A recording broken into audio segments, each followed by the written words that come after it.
वाली जो नगर परिषद बेसोदा है वो पहले पंचायत की अब नगर परिषद बन चुकी है। पहली बार यहाँ पर चुनाव होने जा रहा है। आपने यहाँ पर माकूल व्यवस्थाओं का माकूल जायजा भी लिया है, क्या कहना चाहेंगे? कुछ नहीं कहना चाहूँगा, मैं तो बस देखने आया था चुनाव की व्यवस्था और मुझे बड़ा अच्छा लगा कि अभी लगभग 2 घंटे पहले की स्थिति में 72% तक वोटिंग हो गई थी। जी सर।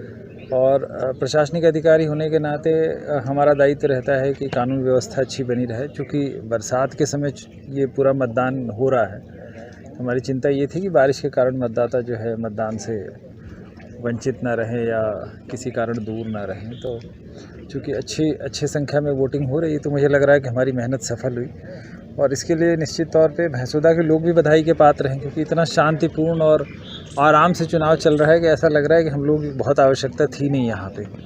तो सभी जगह लोग बहुत ही, इवन जो एजेंट्स वगैरह हैं वो भी काफ़ी सेटिस्फाइड हैं। अति संवेदनशील मतदान केंद्र उस पर सर जो है 2 फर्जी मतदान की कोशिश की गई, सीमावर्ती क्षेत्र लगता है, तो वहाँ से जो एक महिला और एक जो है युवक एक झालावाड़ से है उसको राउंड अप किया, खैर विफल हो गई वो कोशिश मतदान करने की।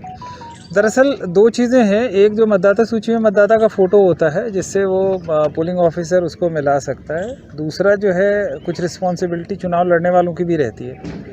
तो जो उनके एजेंट्स होते हैं वो स्थानीय होते हैं, वो हम मान के चलते हैं कि वो मतदाताओं को पहचानते हैं, तो दूसरा दायित्व उनका भी होता है। तो जो आप 2 एग्जाम्पल दे रहे हो जी, निश्चित तौर पे एजेंट और जो पोलिंग ऑफिसर होंगे उनकी सतर्कता की वजह से ही हुआ।